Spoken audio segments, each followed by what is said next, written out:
जय श्री राम। बहुत बहुत स्वागत है आप सभी का एक बार फिर से आपके ही अपने YouTube चैनल पर। मैं पंडित आशीष शर्मा।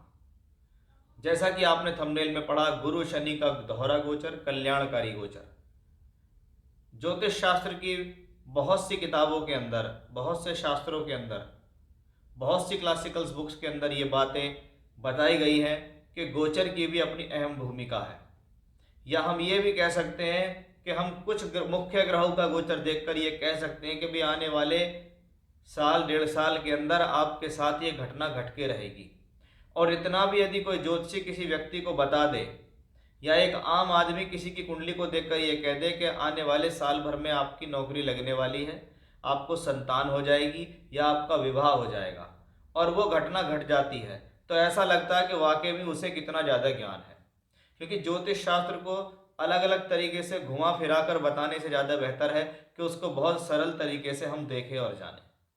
उसी जो बात को ध्यान में रखते हुए हम गुरु और शनि के दोहरे गोचर को हमेशा देखते हैं, क्योंकि दोहरा गोचर हमेशा उन ग्रहों का होता है जो लंबे समय तक एक राशि को स्थान पर बैठकर प्रभावित कर सकते हैं या कहीं स्थान पर लगातार दृष्टि देकर प्रभावित कर सकते हैं। उसी सिद्धांत में है गुरु और शनि। गुरु जिसको हम फल प्रदाता कहने हैं।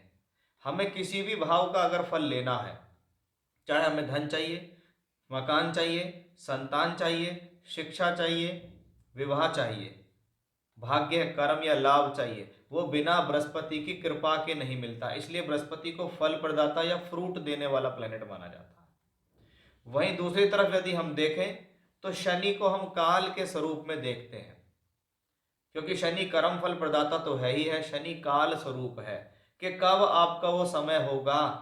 क्योंकि बिना कर्मों के जीवन में कुछ नहीं होता। आप जीवन में कुछ भी प्राप्त करते हैं उसमें कोई ना कोई कर्म आपका इन्वॉल्व होता है, इसलिए शनि को हम काल या कर्म भी कहते हैं। अब शास्त्र कहता है जब ये दो ग्रह, एक गुरु जिसको हम फ्रूट्स देने वाला, फल देने वाला कहते हैं, एक शनि जिसको हम काल कहते हैं, अगर ऐसे दो ग्रह मिलकर किसी भी भाव में बैठ जाएं या इकट्ठे किसी भी भाव को देख ले तो उस भाव से संबंधित फलों में वृद्धि हो जाती है। जिसको हमने कहा कि हम मोटे तौर पे देखकर कह सकते हैं कि भी आने वाले साल डेढ़ साल में आपका ये काम हो जाएगा। आपको भी याद आएगा कि पंडित जी ने कहा था कि हमारी शादी साल भर में हो जानी है और वो हो गई, या मेरी प्रोफेशनल लाइफ ये आने वाले साल भर के अंदर अच्छी चलेगी, और वो मैंने अपने जीवन में देखा। उसी स्थिति को ध्यान में रखते हुए हम आज आपको इस वीडियो में बताएंगे कि आपकी राशि के अनुसार 2024 के अंदर गुरु और शनि कौन सी ऐसी मजबूत स्थिति को पैदा कर रहे हैं कि जो काम आपके 2024 के अंदर होकर ही रहेंगे, इसमें कोई भी संदेह नहीं है। जैसा कि आप जानते हैं, वर्ष 2024 के अंदर सिर्फ 30 अप्रैल तक ही बृहस्पति मेष राशि में रहेंगे, उसके बाद वो वृषभ राशि में चले जाएंगे और शनि पूरे वर्ष 2024 के अंदर कुंभ में ही रहेंगे। तो आइए देखते हैं इस दोहरे गोचर की कौन सी ऐसी स्थितियां हैं जो निश्चिततः इस बात को बता देंगी कि हाँ, आपके साथ ये काम होना ही है। अब इसको आप अपनी राशि के आधार पर हम आपको दिखाएंगे कि आपकी राशि से ये स्थितियां कैसी बनती हैं, उसका आपके जीवन में कब क्या प्रभाव है, क्या लाभ है, क्या सावधानियां हैं, इन सबको हम बताएंगे। वीडियो को पूरा देखें, कहीं से भी स्किप ना करें, छोड़ें नहीं। कोई महत्वपूर्ण जानकारी आपसे छूटनी नहीं चाहिए। और अगर आपको वीडियो पसंद आता है, समझाने का तरीका, बताने का तरीका पसंद आता है, तो वीडियो को लाइक कीजिए, चैनल को सब्सक्राइब कीजिए। देखते हैं मकर राशि या मकर लग्न के जातकों पर इसका क्या प्रभाव होगा। हम यहाँ बात कर रहे हैं शनि और गुरु के दोहरे गोचर के बारे में कि शनि और बृहस्पति यदि किसी भाव में एक साथ संबंध हो, किसी भाव को एक साथ देखें, तो उस भाव से संबंधित फल वर्ष भर के अंदर अवश्य मिल जाते हैं। जैसा कि हमने देखा है कि गुरु ग्रह 2023 के अंदर अप्रैल के महीने में यहाँ आए और शनि आए सेकंड हाउस के अंदर जनवरी 2023 में। गुरु का चौथे घर में आना, शनि के द्वारा दृष्ट होना, यानी चौथे घर पर इफेक्ट पड़ना है। और चौथा घर जीवन में किस चीज का होता है? भूमि, जमीन, जायदाद और प्रॉपर्टी से संबंधित स्थितियों के लिए देखा जाता है। अब गुरु चौथे घर में है, एक शुभ ग्रह होकर है, शनि उसको देख रहे हैं, यानी कुछ ना कुछ चौथे घर से संबंधित घटनाएं हुई है।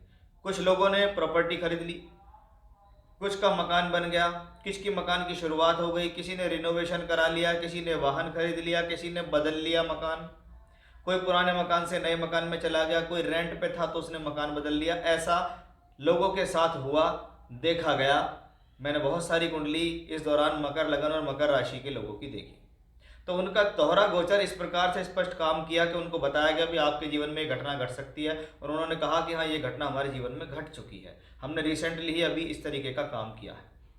अब बृहस्पति 2023 में देखें तो पीड़ित भी हुए, राहु केतु अक्ष पर भी आए थे, गुरु राहु चांडाल दोष भी बना था, वक्री भी हुए थे, तो ये कहीं ना कहीं एक थोड़ा प्रॉब्लम का विषय था। लेकिन अब बृहस्पति क्या है, सीधा और सच्चा ग्रह है। इस समय क्या है, ना वक्री है, ना खराब है, ना राहु केतु अक्ष में है।